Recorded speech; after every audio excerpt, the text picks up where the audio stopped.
Iniciando mais uma lição do livro Inspiração de Chico Xavier pelo Espírito Emmanuel, lição 23, intitulado Obediência e Educação.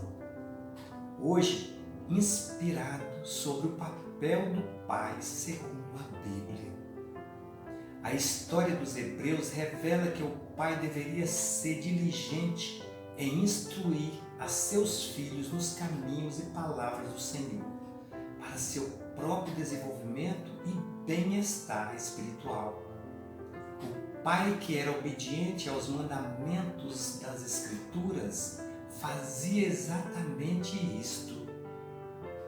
A importância primária desta passagem é que os filhos devem ser criados na disciplina e admoestação do Senhor, a responsabilidade de um pai na casa.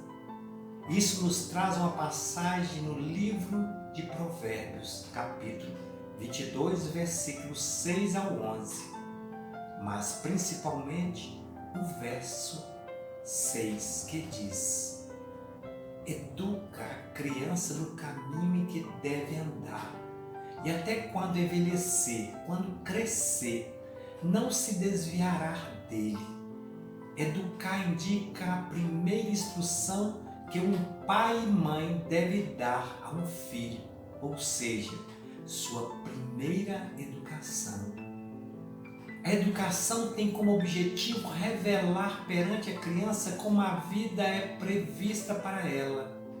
Iniciar a educação da criança desta forma é de grande importância, assim como a árvore segue a inclinação de seus primeiros anos. Voltando à lição de Emmanuel Chico, do livro Inspiração, lição 23, Obediência e Educação.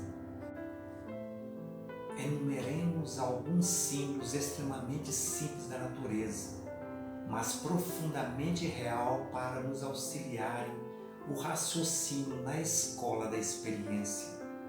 A semente que se resigna à solidão no claustro da terra é aquela que germina para enriquecimento do campo, e a que não passa por semelhante processo renovador, de modo geral, se encaminha para os místeres do adubo.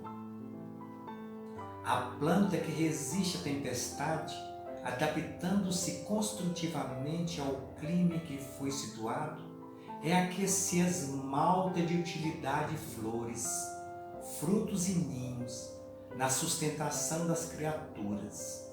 Aquela, porém, que não tolera a vicissitude do tempo, desce à própria desagregação antes de haver cumprido a tarefa para que fora indicada.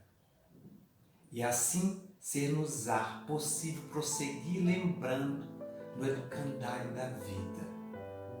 Solo que aguenta arado e trator, é enxada e pisoteio, é a que produz em consonância com as necessidades da multidão.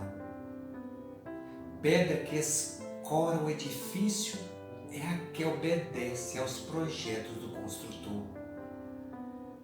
Fio que comunica a força elétrica para benefício do reconforto é aquela que permanece no esquema de serviço em que foi colocado.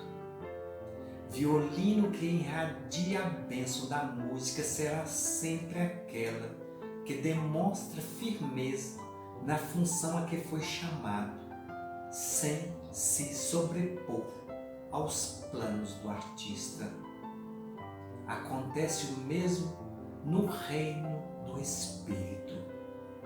Reconhecemos que não será justo comparar o homem a objetos e seres considerados de condição inferior.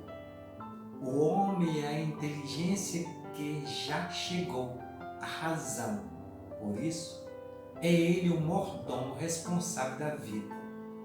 Mas se não obedece voluntariamente em favor do bem de todos, conscientizando as próprias atitudes e aceitando os deveres que se lhe atribui, ainda mesmo com sacrifício pessoal, a felicidade do mundo vai se tornando cada vez mais distante e o aprimoramento individual cada vez menos possível. Se observarmos realmente as observações do nosso querido Emmanuel, chegaremos à conclusão exatamente como ele diz. E diz assim: enumeremos alguns símbolos extremamente simples da natureza, mas profundamente reais, para nos auxiliar o raciocínio na escola da experiência. Afinal de contas, estamos no planeta Terra porque aqui é uma escola para que a gente possa ter experiência, aprendizado. E diz ainda: a semente que se resigna na solidão, na cláusula da terra, é aquela que germina para enriquecimento do campo. Ou seja, se nos acalmamos realmente dentro dos nossos seres, dentro dos nossos corações, exercitando a paciência e a fraternidade, realmente estaremos enriquecendo o campo da espiritualidade e levando alguns outros à evolução espiritual, que é o papel que nós viemos fazer aqui nesta oportunidade pela passagem pelo planeta Terra. Não adiantaria nada se fôssemos plantados ou se plantarmos em terrenos que realmente não são férteis.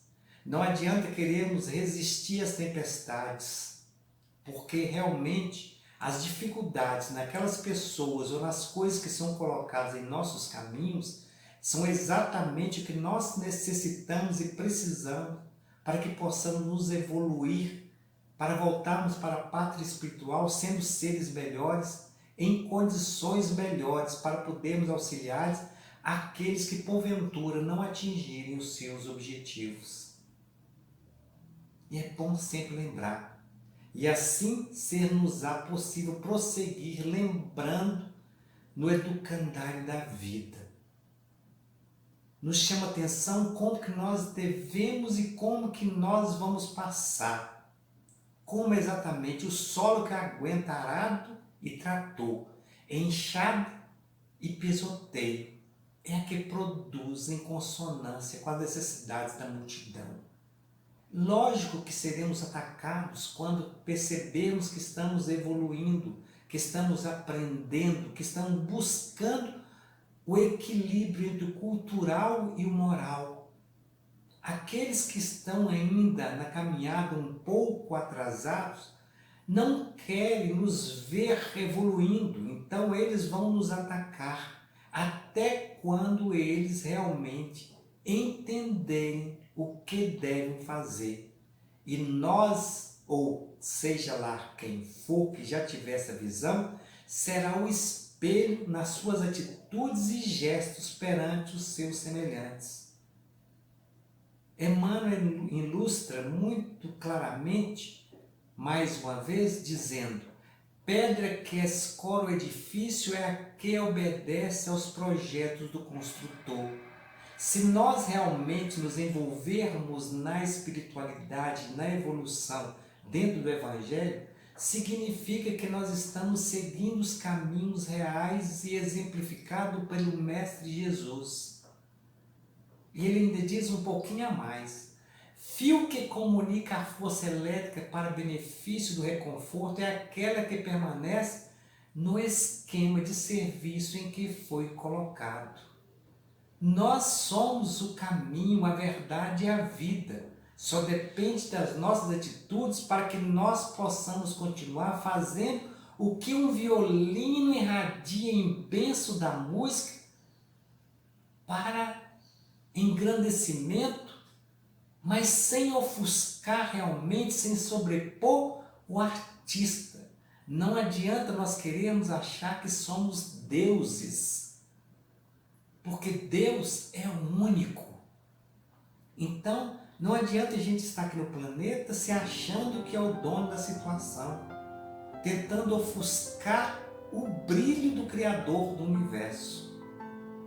Seria uma coisa assim que realmente inaceitável.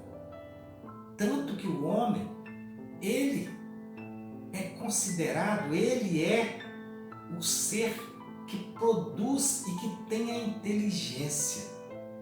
Ele foi colocado na terra numa condição de mordomo, responsável da vida. Mas se não obedece voluntariamente em favor do bem de todos, conscientizando as próprias atitudes e aceitando os deveres que se lhe atribuem, ainda mesmo com sacrifício pessoal, a felicidade do mundo vai se tornando cada vez mais distante e o aprimoramento individual cada vez menos possível. Aí vemos as oportunidades saindo entre os dedos. Por quê? Porque nós não nos tocamos na realidade no principal objetivo, que é pregar a palavra de Deus e seguir os exemplos do Cristo. Acredite ou não acredite, se nós queremos mudar o mundo, se queremos ser felizes e não estamos conseguindo, é porque nós não estamos mudando as nossas atitudes. E a partir da hora que nós fizermos essa mudança, realmente começaremos a viver na plenitude do Evangelho de Jesus. Que possamos nos encontrar amanhã na próxima lição. Que Deus nos abençoe sempre e é bom muito lembrar Deus no comando e Cristo nos exemplos.